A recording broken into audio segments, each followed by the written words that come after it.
오늘은 거짓 재림론에 미혹되지 말라라는 제목으로 같이 말씀을 나누도록 하겠습니다.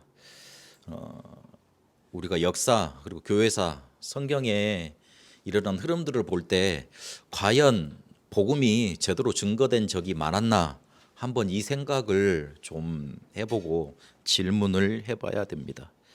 족장시대라고 말하는 아브라함부터 요셉까지 그 창세기에 나타난 시대, 역사상 첫 시작이죠. 근데 그 시대 속에 하나님은 아브라함을 부를 때부터 세계복음화를 명하시고 축복하셨습니다. 그런데 이 사람들이 실제로 하나님의 약속의 땅, 하나님이 가라고 그랬잖아요. 자기가 간 것도 아니고 하나님이 가라고 해서 약속의 땅, 그걸 하나님의 말씀 따라 가보니까 가나안이었거든요. 지금 가나안이 이스라엘 있는 땅 아닙니까? 거기 가보니 척박하고 농사도 못 짓겠고 뭐가 안 되는 땅이에요. 그래서 어쨌든 하나님은 나를 세계복음화 그리고 하나님의 자녀 이렇게 불러 놓으셨는데 살아남아야 되는 문제가 부각되잖아요. 그래서 먹고 입고 사는 거 그거에만 열심히 몰두를 하고 살아갈 수밖에 없었습니다.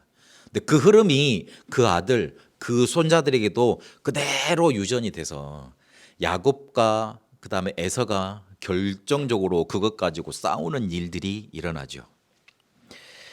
그래서 이 사람들이 뭘 놓치냐면 창세기 3장 15절 여자의 후손 메시아 그거를 강조하셨는데 그걸 잃어버리고 애굽의 결국에 노예가 됩니다. 요셉이 크나큰 성공을 했잖아요. 창세기 3장 15절을 이해하고 세계복음화를 이뤄냈지 않습니까? 그런데 그 뒤에 언약을 또 잃어버리니까 창세기 3장 15절에 하나님이 주신 여자의 후손 이 언약을 잃어버리니까 결국에는 먹고 사는 거 그거 딱 만족이 되니까 복음 잃어버리고 그러다가 결국에는 애굽의 노예가 됩니다. 복음을 붙잡고 복음이 증거된 적 별로 없었습니다. 족장 시대에도 그냥 먹고 사는데 급급했을 뿐이에요. 뭐 당신 대단한 목사도 아닌데 그렇게 평가하면 되겠습니까? 그러는데 뭐 제가 성경 보고 그다음에 성경을 공부하고 그다음에 신학 배우기는 이렇게밖에 안 보였어요. 그 당시 때 복음이 별로 강조되지 않았고 그랬어요. 당연히 복음 강조되지 않았다는 증거로 노예될 수밖에 없었던 거예요. 그런데 하나님이 복음 알아듣는 한 사람이 나오니까 그 사람을 붙잡고 뭘 일으키셨냐면 애굽의 10가지 기적을 일으키셨습니다. 애굽의 10가지 기적은 이스라엘한테는 기적이었지만 애굽 편에 봐서는 나라가 망하는 완전 저주 재앙이었어요. 하늘에서 갑자기 우박이 크게 떨어지죠. 그리고 짐승들이 다 뭔가 이렇게 병들어서 죽어버리죠.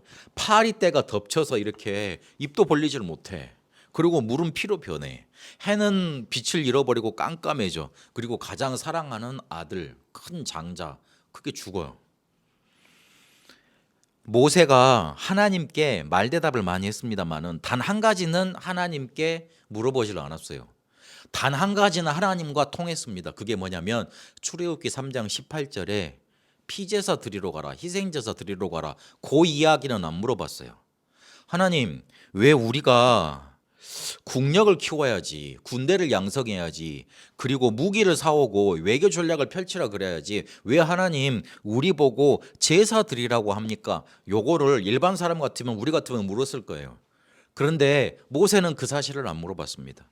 그래서 그 뒤에 출애굽기 4장에 보면 그 아내가 하나님이 광야길에 나타나서 그 누굽니까? 모세를 죽이려고 하니까 아들들의 표피를 빼서 그러니까 쉽게 말하면 할례를 한 거죠. 그래서 그걸 던졌더니 그 모세가 살아나는 장면이 나오고 그러면서 뭐라 그러냐면 피난편이라고 일컫는 장면이 나옵니다. 그게 뭔가 이렇게 피 언약을 알아듣고 그것을 각인시키는 과정 속에서 일어났던 일들입니다. 모세가 그거 하나만큼 하나님께 안 물어봤어요. 그래서 바로하고 가서 싸우는 장면 보면 무슨 내용이냐면 우리가 가서 희생제사 드려야 돼, 피제사 드려야 돼. 그것 때문에 우리는 애굽에서 나가야 돼. 그거를 계속 말을 합니다. 그것 가지고 싸워요. 그래서 바로가 여기서 드려라. 왜 나갈라 그러느냐. 여기서 드려라. 아니면 너희들만 갔다 와라. 애들 놔두고 그런 장면으로 계속 싸웁니다. 그래서 결국은 복음이 강하게 증거가 돼서 탈출을 하지 않습니까? 그런데 광야에서 이스라엘 백성들이 뭐 했습니까? 불평, 불만, 원망 막 그런 것들만 계속 쏟아냈습니다. 그런데 한번 잘 생각해 보세요. 광야 때는 홍해를 건넜잖아요. 근데 홍해를 어떻게 건넜죠? 앞에 불기둥이 있고 뒤에 구름기둥이 있었어요. 아니, 뒤에가 불기둥이었나? 어쨌든 하나님이 뒤에 불기둥으로 막아 세우시고 이 애국 군대가 쳐들어오니까 구름기둥으로 불기둥으로 막았잖아요. 그걸 봤을 거 아니라. 그리고 광야길을 가면서 뭔가 밤에는 위에 불기둥이 있고 난로죠. 그리고 낮에는 커튼을 쳐주셨어요. 하나님이 구름기둥으로. 그런 것들을 다 봤을 거 아니에요. 하나님이 분명히 자기들을 메추라기로 먹이시고 만나로 먹이시고 그런 것들을 다 경험을 했잖아요. 그리고 물 목말라서 이렇게 막 힘들 때마다 샘수가 터져 나오고 그런 일들을 분명히 체험을 했잖아요. 어마어마한 하나님의 영광이 나타나는 걸 체험을 했잖아요. 그런데도 인간들한테서 뭐가 나오죠? 불평, 원망이 나와. 문제가 터지면 우리 인간이 그래요. 복음 놓쳤다는 말이잖아요. 거기서 결정적으로 이 사람들이 가네스 바네아에서 뭐라고 합니까? 우리는 다 죽게 됐다 그러면서 울면서 통곡하지 않습니까? 그게 단순히 불신앙을 한 게 아니고 하나님한테 원망하는 거예요. 결국은 뭐 놓쳤다는 말입니까? 출애굽기 3장 18절에 피 바르고 나왔는데 출애굽기 12장에 보니까 6월절 그 어린 양 피 바르고 나왔는데 결국은 그거 놓치는 거예요. 그러니 당연히 우리 본성 속에 있는 원망, 불평 그런 것들이 쫙 터져 나올 수밖에 없는 거예요. 그게 불신하고 연결이 되고 사단은 그때를 노리는 겁니다. 족장 시대, 애굽 시대 복음이 그렇게 크게 하나님이 직접 역사하셨는데도 복음이 제대로 전달되고 붙잡혀진 적이 없었어요. 그래서 결국은 이스라엘이 가나안에 정착을 하게 됩니다. 그래도 정착을 했어요. 어떻게든. 그 가나안은 약속의 땅이었지 않습니까? 가나안은 약속의 땅이었습니다. 그런데 이들이 14대 사사가 나타날 때 동안 몇백 년이 흘러가서 거기에서 정착을 하고 자기들의 터를 일구고 살아갈 동안 뭐가 떠나질 않았냐면 고통이 떠나질 않았던 거예요. 딱 한 가지만 놓친 거예요. 그냥 내가 힘드니까 하나님께 울부짖었던 거예요. 내가 어려우니까 하나님 이거 좀 해결해 달라고 하나님께 애썼던 거예요. 그러면 하나님이 그 소리를 듣고 사사를 보내주십니다. 해결자를 보내주십니다. 그러면 문제가 해결이 돼요. 그러면 문제 해결되면 다시 원상태로 돌아가. 그게 어떻게 복음 붙잡은 거예요. 그냥 복음 이용한 거지. 정확히 말을 하면 복음 끌었다 쓴 거지. 내 문제 해결하려고. 그렇게 돼버린 겁니다. 결국에는 어떻게 끝나느냐. 사사시대가 21장 25절을 보니까 각자 자기의 소견대로 자기 생각대로 결국은 창세기 3장 6장 11장으로 다시 돌아간 거 아닙니까? 나의 성공, 내가 뭔가 날 유지해야 되는 거 그걸로 나중심으로 돌아가 버린 거 아닙니까? 성경에서 각자 자기의 소견대로 그렇게 고상하게 표현을 했습니다만은 결국은 창세기 3장 문제로 6장 문제로 11장 문제로 돌아가 버린 겁니다. 그래서 하나님이 왕을 하나 세우십니다. 사울을 세우시고 다윗을 세우시고 다윗 때문에 하나님이 너무 기뻐하시고 그리고 다윗이 성전 건축하려고 하는 그 마음 때문에 그 아들들을 뒤에 솔로몬 성전이 지어지고 그런 게 지어집니다. 하나님이 한 번도 성전 지으라고 말한 적이 없었잖아요.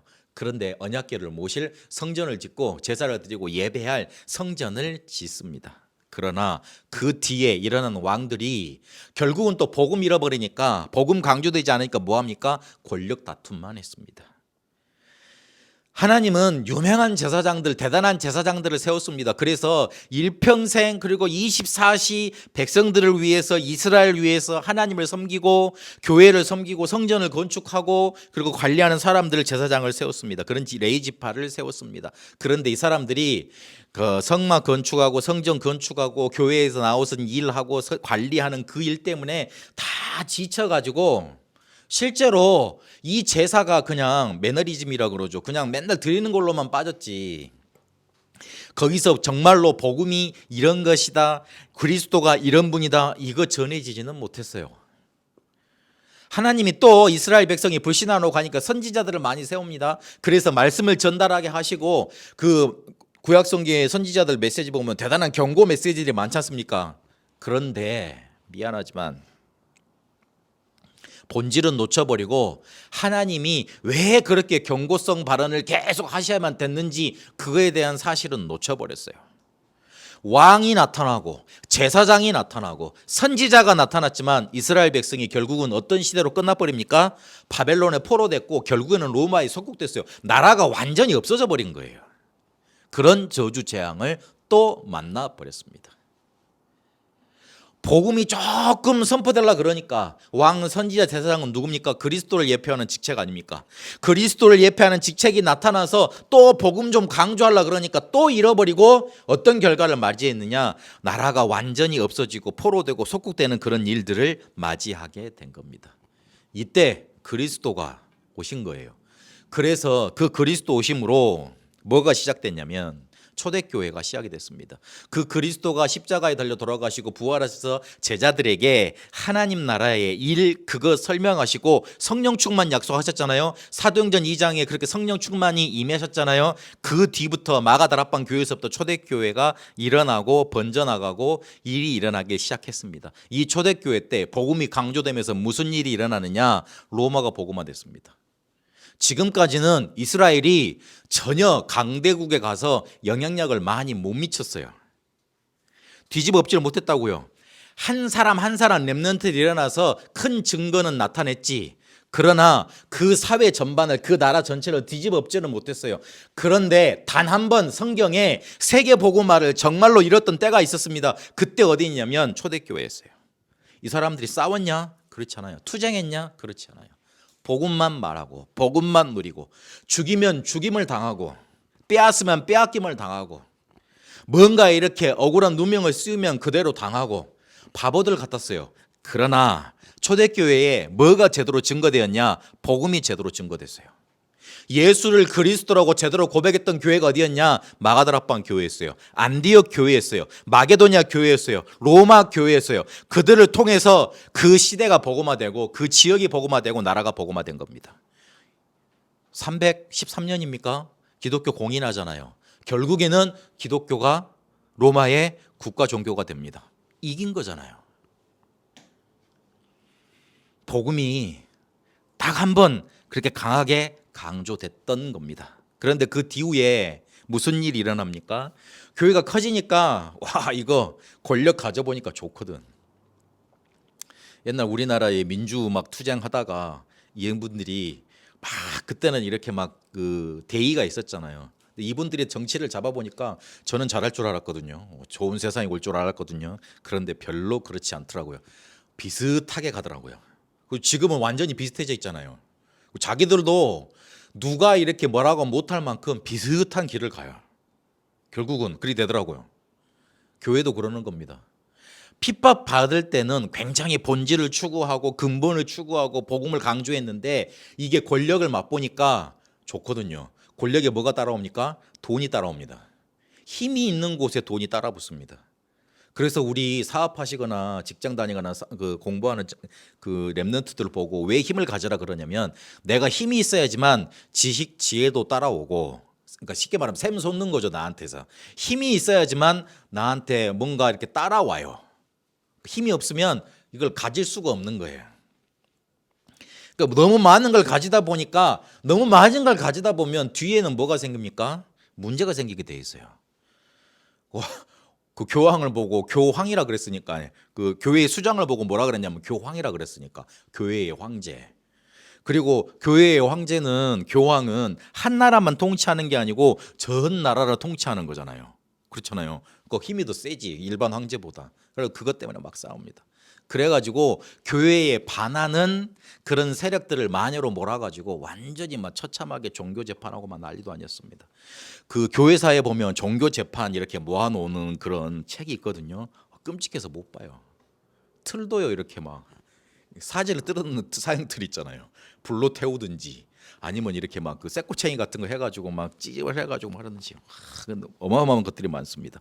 그러니 당연히 일반 사회 세상에서는 교회하면 학을 띠죠. 그래서 나타난 게 뭡니까? 르네상스고 인간성 회복 운동이 일어납니다.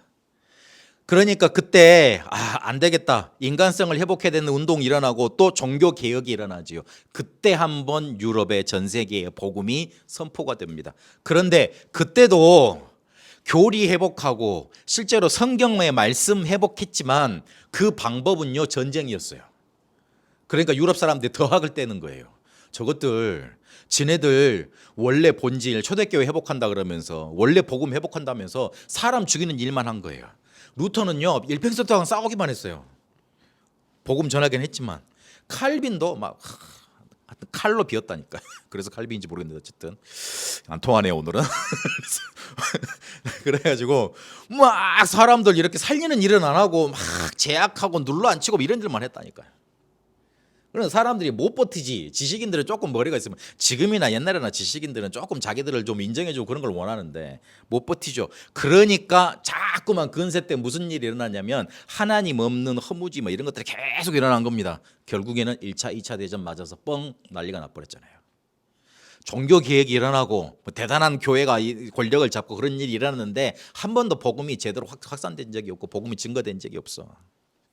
그러니 결국 맞이한 게 전 세계가 힘을 합쳐서 전 세계 민족끼리 싸우는 그런 일들이 2번이나 일어났어요. 현대 시대는 그러면 좋은 세상입니까? 영적인 문제만 어마어마하게 만들어내지고 있는 정신병동이 돼버렸습니다. 왜 지금 성경 처음부터 시작을 해서 지금까지 시대를 쭉 역사를 놓습니까? 한번 자세히 쳐다보세요. 복음이 과연 제대로 증거된 적이 많았습니까? 과연 복음이 정확하게 선포된 적이 그렇게 많았습니까? 우리 역사상 시대상에.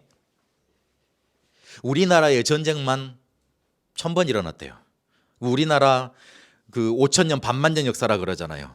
그러면 5000 나누기 1000 해보세요. 몇 년이에요? 5년마다 한 번씩 전쟁이 일어났던 뜻이죠. 전쟁이라는 거는 단순히 한 곳에 누가 도적대가 들어와서 사람을 이렇게 데리고 가고 그런 거를 전쟁이라고 말하진 않아요. 한 지방 하나가 없어질 정도로 그런 일들이 너무너무 일어났던 거예요. 그 요즘에 남국민 나오는 그 드라마 있대요. 연인. 그 제목은 연인이지만 내용은 뭡니까? 그 병자호란 시대에 사람들이 이렇게 잡혀가 가지고 거기서 돌아오는 그 장면으로 보내고 있대요. 야, 역시 배우가 누군가 중요해. 막 그때 상황을 너무 절절하게 표현을 하잖아요. 석천 호수 가면 여러분 벚꽃만 보고 단풍만 보죠. 석천 호수 입구에 가면 뭐가 있어요? 삼전도비가 있어요. 삼전도비는 무슨 거죠? 인조가 그 홍차 누굽니까? 그 청나라 황제한테 머리를 이렇게 피가 날 정도로 3번 쾅쾅쾅 찢으면서 내가 당신들의 종이 되겠다, 노예가 되겠다 그렇게 선포했던 자리를 기념해서 만든 곳입니다. 그 아름다운 호수에 우리나라에서 숨기고 싶은 역사가 숨겨 있는 곳이요. 왜 그렇게 당해야 됐습니까? 뭐 일제 시대 때는 얼마나 더 당했습니까? 왜 그렇게 당해야만 했습니까?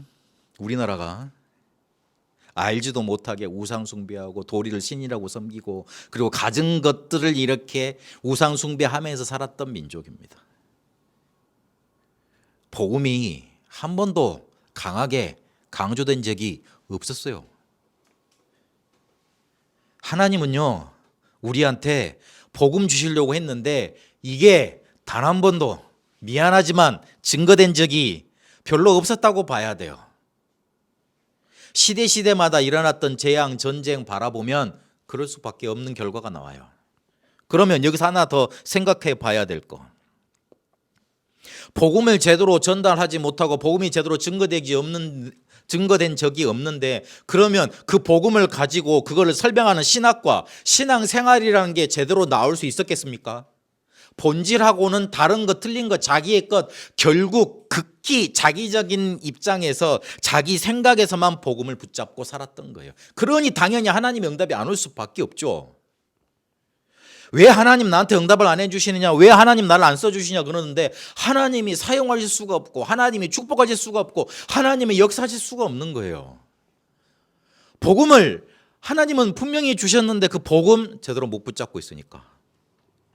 그래서 결국은요 교회에서 뭘 많이 자행했냐면 사람 죽이는 일, 종교 재판 이런 것들만 계속 했던 거예요. 사람 살리는 일은 전혀 못했던 거예요. 극단적인 배타주의로 나가요. 그래가지고 복음은 모든 것을 살리는 그런 비밀인데 예수 안 믿으면 너희들 다 죽어, 저주받아, 이런 식으로만 전달을 해요. 맞는 말이에요. 예수 믿어 안 믿으면 다 죽지, 저주받지. 그런데 그거를 다른 사람들이 받아봤을 때 사랑의 메시지로, 뭔가 이렇게 하나님이 주시는 생명의 메시지로 받는 게 아니고, 정말 딱 저 정도 말하면 내가 듣기 싫다, 이 정도 메시지로 다들 전하고 있는 거예요. 복음 제대로 하는 게 아니죠. 하나님의 원래 목적은 그게 아니죠. 요한복음 3장 16절에 하나님이 세상을 이처럼 사랑했다 그랬어요. 이처럼이라는 말은 무슨 말입니까? 자기 독생자를, 자기 아들을 십자가에서 갈기갈기 찢어서 너희들의 죄를 다 대신해 줄 만큼 그렇게 이 세상을 사랑했던 겁니다. 내 가장 좋은 것을 다 줘서 니들을 건져낼게, 그런 게 복음인데, 우리는 내가 맞아, 너 틀려, 너 죽어야 돼, 내 거 받아야 돼, 안 그러면 죽어, 이런 식으로 전달해 왔고 배워왔고 또 그렇게 하고 있었어요. 그게 2000년 교회의 역사예요. 결국 그거를 이용해 가지고 유럽 열강들이 선교한다는 명물 아래 자 가가지고 5천 종족 이렇게 막 다들 피납하고 그 사람들 노예로 씌워서 이렇게 막 했던 거 아닙니까? 거기 앞서는 사람들이 교회였다니까.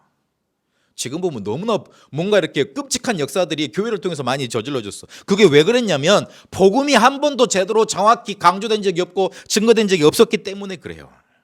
그러면 정확한 복음이라는 건 뭐냐? 그 본질이라는 건 뭐냐?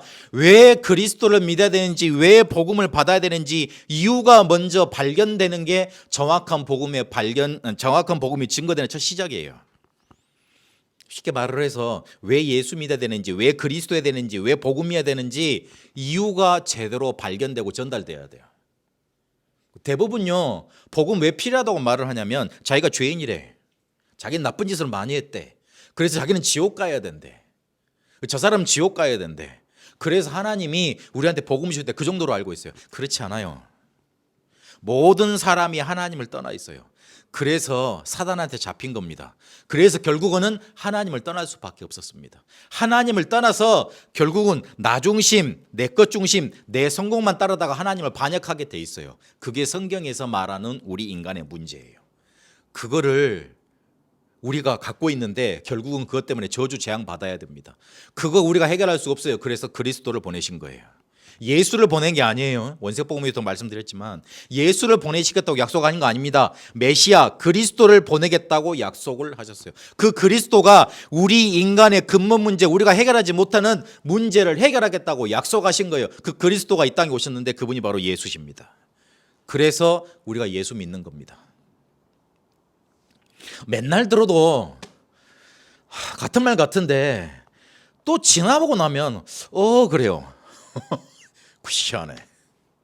맨날 들어도 그래 대답 저게 복음이구나 느낌은 있어. 그런데 돌아서면 또 그래요. 여러분 붙잡으셔야 돼요. 왜 내가 예수 필요하지? 왜 내가 그리스도 알아야 되지? 왜 내가 정확한 복음 알아야 되지? 붙잡아야 됩니다. 하나님은 이 시대에 가장 정확한 복음을, 왜 예수 믿어야 되는지, 예수님이 누군지, 그리스도는 어떤 분인지, 그리스도를 통해서 우리에게 오는 신령한 복이 어떤 복인지, 그래서 그것 가지고 어떻게 세계복음을 할 수 있는지 그것 알리셔서 우리를 살리길 원하시고 그 살린 것 가지고 세상 살리길 원하세요.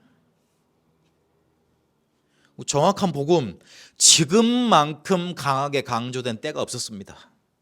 신학도요, 지금만큼 발전된 때가 없었어요. 미안하지만 신앙생활의 모든 그런 관념, 그런 율법 이런 것들요, 규례들요, 지금처럼 발전된 적이 없었어요.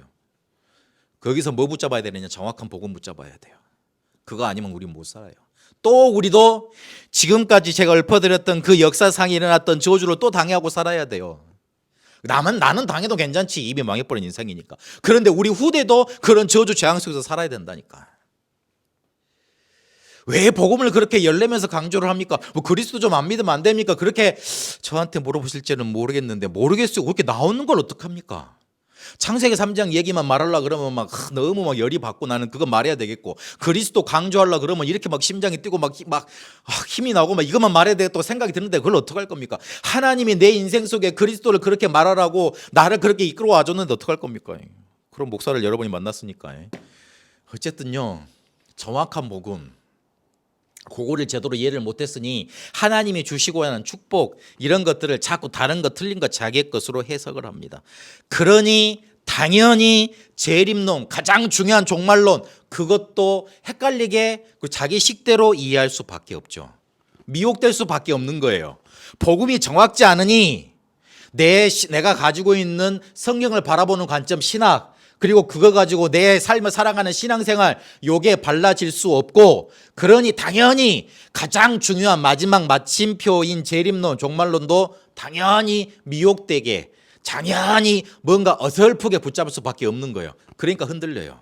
내가 확 붙잡고 있고 확실하게 이해가 되고 하나님이 주신 본질로 그걸 이해하고 있으면 흔들릴 리가 없잖아요. 근데 그냥 예수님 오신갑다, 그렇게 그 정도만 알고 있는 거예요. 성경에 보니까 무슨 일이 많이 일어난데 그 정도로만 알고 있는 거예요. 당연히 미혹되죠. 옆에서 말하면 저게 맞는 것 같고, 내가 확실치 않으니까 저기서 말하면 저게 맞는 것 같고, 그래가지고 이리 기웃기고 저리 기웃기고, 그러다가 결국 흔들려 버리죠. 흔들리는 곳에는 행복과 평안과 응답이 안착될 수 없습니다. 그래서 뭐부터 우리가 열어야 되느냐? 세계관, 우리가 살아가는 세상이 어떻게 되어 있는가, 그거부터 바라봐야 됩니다. 이 세상은 세 가지 나라로 구성이 되어 있습니다. 첫 번째, 눈에 보이는 세상 나라. 결국은요, 세상에서 사는 거 보면 의식주 싸움이에요. 누가 뭐 좋은 옷 입고 있냐, 명품 걸치고 있냐, 누가 좋은 거 먹냐, 어디 좋은 데 사냐, 다 그 내용이잖아. 다 그 내용이에요. 결국은 창세기 3장, 6장, 11장에 기반된 것들입니다. 그런데 그 뒤에 뭐가 있다고 말을 하느냐? 사탄의 나라가 있다고 말을 합니다. 성경은 분명히 요한복음 16장 11절에 보니까 사단을 보고 세상 임금이라고 그랬습니다. 에베소서 2장 2절에 보니까 이게 공중 권세를 잡고 권세자 그리고 권력자들을 잡고 있다 그랬습니다. 그래서 운명을 가지고 우리 인간을 결국 멸망의 길로 끌고 가는 거예요. 왜 우상 숭배하지 말라 그러느냐? 왜 가서 이렇게 막 점쟁이 뭐 굿하는 거 그거 하지 말라 그러느냐? 결국은 우리가 귀신 들리게 되고 귀신에게 잡히게 되면 영원히 끝나버립니다. 결국은 망합니다. 부모님들이 너 집에 빨리 들어와, 뭐 하지 마, 잔소리가 많죠. 왜 그러냐면 분명 위험할 것 같으니까. 부모님들이 여러분보다 대단한 건 나이밖에 없어요. 나이가 더 많다는 거예요. 나이가 많다 보면 여러분의 했던 경험을 미리 다 해봤거든. 근데 해보다 보니까 좋을 때도 있었지만 나쁠 때가 더 많았어. 그래서 잔소리가 많아지는 거예요. 좋은 것 같으면 적극 장려하지. 열심히 놀아라, 열심히 즐겨라, 열심히 하라 그러지. 그렇지 않아요. 그러니까 그럴 수밖에 없는 거예요. 하나님이, 사단이 좋은 존재면 야, 우상숭배 열심히 해, 다른 종교하고 화합해서 지내, 그런 말을 성경에 쭈르르 써놓으셨을 거라. 그런데 그런 말이 없어요. 결국 그거 없애라 그랬고 그 사람들 살리라 그랬어요. 구약에는 이기지 못하니까 없애라 그랬고 신약에는 분명히 없애란 말이 없습니다. 그래서 지금 불교 성전, 신당 이런 데 가가지고 불태우는 거는 성경적으로 안 맞는 얘기입니다. 지금 우리 신약 시대에 살고 있잖아요. 신약 이후에 성령께서 함께하는 시대를 살고 있잖아요. 부활 메시지 이후를 살고 있잖아요. 가서 죽이라고 말씀한 적이 없어요. 다 살리라 그랬지. 제자 삼으라 그랬지. 이해되시는 걸로. 그래서 결국은 뭐가 세워지길 하나님은 원하시느냐? 하나님의 나라가 임하는 것, 그거 원하십니다. 마태복음 12장 28절 29절에 보니까 사단의 나라가 무너지면 하나님 나라가 임한 것이다, 이미 임한 것이다, 그렇게 말씀을 해주십니다. 그러면서 하나님의 나라는 뭘로 나타나느냐? 살리는 것으로 나타납니다. 어디 가서 내가 맞는 말을 했는데 사람을 죽이는 거라면 그건 하나님 나라가 나타나는 일이 아니에요. 조금 내가 손해보더라도, 조금 내가 뭔가 어려움에 처하더라도 사람을 살리는 일들이 많이 일어난다, 하나님이 역사하고 계시는 증거예요. 그래서 거짓 종말론에 오늘 속지 말라고 바울이 데살로니가 교회에 말을 합니다. 첫 번째 데살로니가 전서를 보내놨더니만 이 사람들한테 무슨 헛소문이 돌았냐면, 야, 주의 날 재림이 이미 임한 것 아니냐, 이 소문이 돌았네. 그래가지고 아차 싶어서 바울이 또 편지를 보낸 겁니다. 내가 어떤 말을 누가 하든지, 아니면 편지로 하든지, 아니면은 또 누가 와서 이렇게 막 때가 왔다고 이렇게 속이든지, 어떤 사람은 영으로 말을 하든지 절대 속지 말라 그럽니다. 그 영으로 말한다는 말은 무슨 말이에요? 기도하다 보니까 뭔가 슥 보여. 재림 같은 게, 그런 게 보여. 그런 게 속지 말라는 거예요. 재림을요, 다들 이렇게 생각해요. 그 예수님이 어디 멀리 갔다가 갑자기 확 찾아오는 걸 얘기해요. 맞지요? 도적같이 임한다 그랬으니까. 근데 그 도적같이 임한다는 말은 어디 멀리 갔다가 온 거 갑자기 온다는 말에 의미가 있는 게 아니라 주님께서 재림하시는 날을 모른다는 데 포인트가 있습니다. 어디 멀리 갔다가 오는 게 아니에요. 지금 우리와 항상 함께 계시잖아요. 그러면은 예수님 지금 우리와 함께 안 하세요? 우리가 어려울 때 가만히 지금 입 닫고 이렇게 눈 감고 계세요? 그렇지 않아요. 영세 전에 계셨던 그리스도는 성육신 하셔서 우리의 구세주가 되셨고, 그리고 부활하셔서 지금도 성령 우리와 함께 하십니다. 그렇게 함께 하시다가 모든 사람이 알아볼 수 있을 정도로 세상의 재림주로 오시고 심판주로 서십니다. 그 5가지 그리스도 우리 말씀으로 받았지 않습니까? 어디 갔다가 멀리 갔다가 출타한 그 아버지처럼 이렇게 어디 뭐 이렇게 부모님처럼 다시 찾아오는 게 아니라, 우리가 그 애들이 엄마 아빠 이렇게 어디 멀리 갔다 오면 자유스럽게 놀고 있다가 어때쯤 되면 이렇게 후다닥 치우고 그러잖아요. 옛날 응답하라 1988이었습니까? 거기에 보니까 그 치타 여사가 밖으로 이제 출타를 나갔다 오잖아요. 친정 갔다 오잖아요. 남자 셋이서 완전 집안을 개판 만들어 놓잖아요. 그런데 엄마가 터미널에 도착해서 이렇게 집에 갈게 이제 전화를 하니까 그때부터 청소를 막 시작을 해가지고 완전히 깨끗하게 만들어 놓지 않습니까? 그런 것처럼 재림을 생각하면 안 됩니다. 우리와 늘 함께 계십니다. 우리 인도를 하십니다. 재림을 어떻게 생각하냐면, 내가 지금 힘들고 어려워 죽겠어.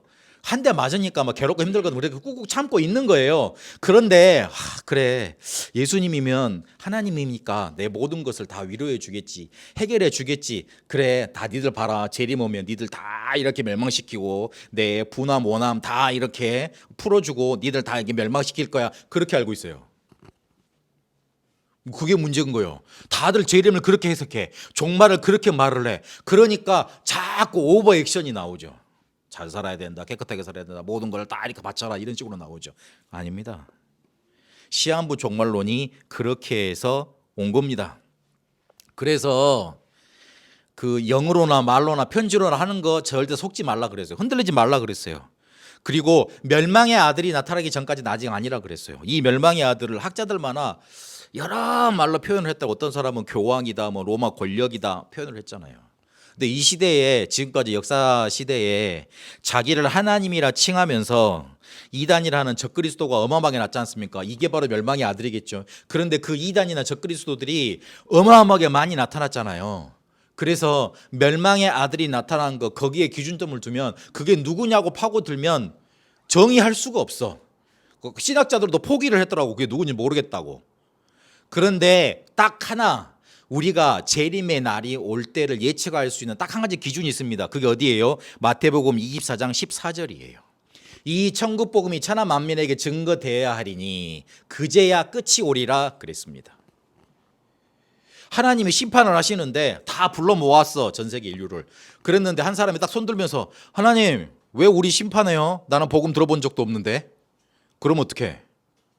그러면 안 되잖아요. 그래서 모든 사람한테 복음이 증거돼야 돼. 복음이 일단 들려져야 돼요. 그래서 237 5천 종족 복음화 계속 말씀하는 거예요. 지금 미전도 종족 굉장히 많습니다. 베트남도 미안하지만 그 통역을 할 때 보니까 기독교에 없는 단어들이 많아. 그러니까 그걸 만들어서 하시더라고 보니까. 그걸 단어를 표현을 해서. 일본도 마찬가지예요. 기독교율이 둘 다 2% 이하입니다. 기독교 문화가 아니잖아요. 완전 불교 문화고 완전 토착 자기 신들 문화 아닙니까? 그렇게 대단한 나라들도 그러는데 안 믿는, 복음 안 전해진 민족은 어마어마하게 많습니다. 그래서 거기에다 기준 둘 게 아니에요. 재림의 기준은 딱 한 가지 있어요. 세계복음화가 돼야 돼. 세계복음화는 이 사람들 다 믿게 하는 게 아니에요. 세계 모든 민족의 237 5천 종족의 복음이 한 번은 증거가 돼야 돼요. 완벽하게.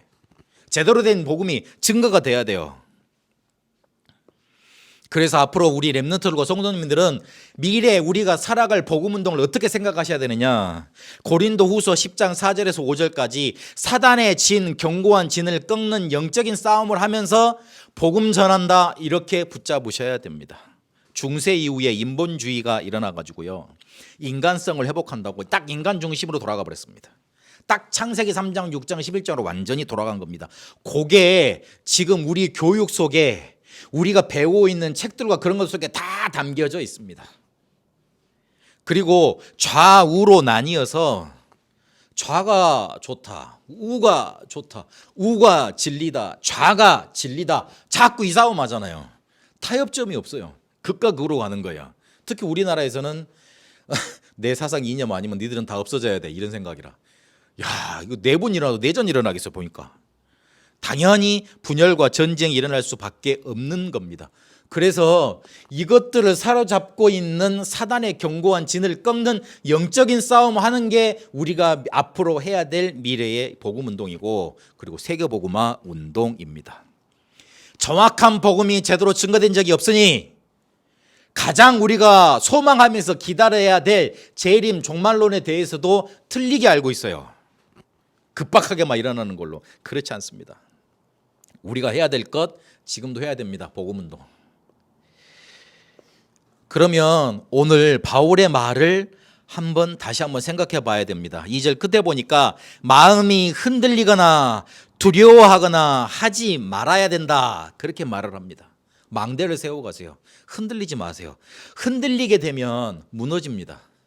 무너지면 지금까지 했던 게 헛수고로 돌아가 버립니다. 그러면 어떻게 해야 되느냐? 다시 시작해야 됩니다. 흔들리지 말라고 하는 이유가 있습니다. 흔들리면 무너지게 돼 있어요. 무너지게 되면 다시 시작해야 돼요. 지금까지 했던 게 헛수고가 돼버린다니까요. 그래서 흔들리지 마세요. 단단하게 복음을 붙잡고 정확한 복음을 날마다 생각하고 그걸 마음속에 각인뿌리 체질시켜야 됩니다. 그러면 흔들리지 않으려면 첫 번째 시작이 어디서 시작이 돼야 되느냐? 로마서 16장 25절 27절까지 보니까 하나님의 시계는 영원 전부터 영원 후까지입니다. 근데 그 영원 전과 영원 후라는 시간표 속에, 그 시계 속에 누가 있냐면 내가 있습니다. 나는 지금을 살아가지만 하나님은 영세 전에 나를 계획하셨고, 그리고 영원 후까지 모든 것을 계획하셨습니다. 조금 더 적용을 시켜보면, 그래서 지금 내가 조금 안 되는 게 실패 아니에요. 조금 응답이 없다, 그게 실패 아니라고요. 그리고 조금 된다, 그것 때문에 응답이라고 너무 기뻐할 필요가 없어요. 어떻게 이끄실지를 모르니까. 영원 전과 영원 후에 그 시간표 속에 있는 납니다. 하나님의 시간표, 쉽게 말해서 하나님의 시간표로 나를 보세요. 그래야지만 우리의 여정이 언약이 성취되는 CBDIP 여정이 됩니다. 절대 그렇게 봐야 됩니다. 하나님의 시간표로 내 시간표를 보세요. 하나님의 절대 주권 속에서 나를 지금 보세요. 그리고 두 번째, 흔들리지 않기 위해서 사람의 말을 마음에 담아두지 마세요. 거의 대부분 흔들리는 이유가 뭐냐면, 근거가 뭐냐면 사람의 말이고 사람의 평가라, 소문이라. 사람의 말은 존중해야 됩니다. 왜냐하면 다 도움이 되니까. 그런데 극히 창세기 3장, 6장, 11장의 바탕에서 그것도 자기 편에서, 자기 입장에서 지금 나를 보는 그 시점에서 눈에 보이는 것만 말해줄 뿐입니다. 그 결국은요, 나에 대해서 별로 관심도 없어. 그냥 자기 기분에, 자기 감정에 그때 보이는 것만 나한테 말해주는 거예요. 절대 참고는 하지, 존중은 하지, 그거 마음속에 담아두지 마세요. 사람의 말만 들으면 흔들릴 수밖에 없습니다. 그래서 뭘 마음에 둬야 되느냐? 하나님의 말씀을 마음에 둬야 됩니다. 하나님의 말씀을 마음에 두려면 뭐 하면 됩니까? 간단합니다. 예배 성공하면 돼요. 예배 성공한단 말은 무슨 말이죠? 하나님이 메신저를 세워서 메시지를 주시잖아요. 하나님이 주시는 거예요. 제가 연구하고 제가 은혜 받고 해서 이렇게 전달합니다만은 하나님이 우리에게 들으라고 뭔가 주시고자 하는 거에 있는 거예요. 그게 메시지예요. 그걸 붙잡아야 돼요. 그걸 마음에 한 주간 담으면 됩니다. 저도 너무 친절하게 매일마다 기도 카드를 만들지 않습니까? 그래가지고 강단 메시지 잊어버리지 말라고 계속 전달하는데, 이거 보시는가 안 보는가, 별로 이렇게 반응이 없어가지고, 그러나 결국은 받아야 됩니다. 마음에 담아야 됩니다. 그리고 흔들리지 않으려면, 망대를 세우려면 힘이 있어야 돼요. 힘이 있어야지 흔들리지 않을 수 있습니다. 그래서 힘이 있으려면 생명선을 살려야 됩니다. 그 생명선이 영으로는 기도요, 육으로는 호흡입니다. 사람이 호흡이 없어지면 생명 없고 힘, 기운, 이게 없어집니다. 그래서 이거를 조금 길고 깊게 평안이 임할 정도로, 기도가 될 정도로 계속 하면 됩니다. 유럽에 명상운동이 한번 싹 좀 돌아가지고 왔다 갔다 하는데 다큐멘터리에 그런 장면이 하나 나오더라고요. 굉장히 스트레스가 많은 직장인인데 출퇴근을 하더라고요. 출퇴근을 하는데 기차를 타고 가. 근데 기차를 타면서 이어폰을 딱 꽂고 명상으로 들어가더라고요. 그거 하면서 출근을 하면 굉장히 힘을 얻는데요. 그래가지고 일을 한다 그러더라고요. 이야, 대단하네. 그러니 유럽 사람들 교회 안 가지. 대단한 게 많으니까. 근데 하나님은 그거를 능히 이겨낼 수 있는 기도, 호흡, 이거를 우리에게 알려주셨습니다. 미혹되지 마세요. 누가 뭐라고 말을 하든지. 아직 끝이 아닙니다. 복음 증거돼야 돼요. 그런데 미혹되지 않으려면 뭐가 정확해야 되느냐? 복음이 정확해져야 돼요. 그 복음을 정확하게 붙잡고 흔들리지 않는 망대를 세워가는 겁니다. 하나님의 말씀을 마음에 담고 힘을 얻는 한 주간 되시길 바랍니다. 살아계신 하나님 감사합니다. 하나님이 우리에게 주신 복음 정확하게 이해하고 정확하게 붙잡게 하여 주옵소서. 그래서 그 복음이 나를 살리고 이끌어가게 하옵시고, 그것이 나의 모든 것 되게 하여 주옵시고, 그것이 나의 모든 문제 해결책이 되며 그것이 나의 영적인 싸움의 큰 증거 되도록 하나님 붙들어 주옵소서. 하나님, 우리의 망대가 든든히 세워져가 하나님이 우리를 사용하실 수밖에 없고 축복하실 수밖에 없는 응답 누려가게 하옵소서. 이번 한 주간 하나님의 말씀을 마음에 담고 힘없는 주간 되도록 인도하여 주옵소서. 살아계신 우리 주 예수 그리스도 이름으로 기도합니다. 아멘.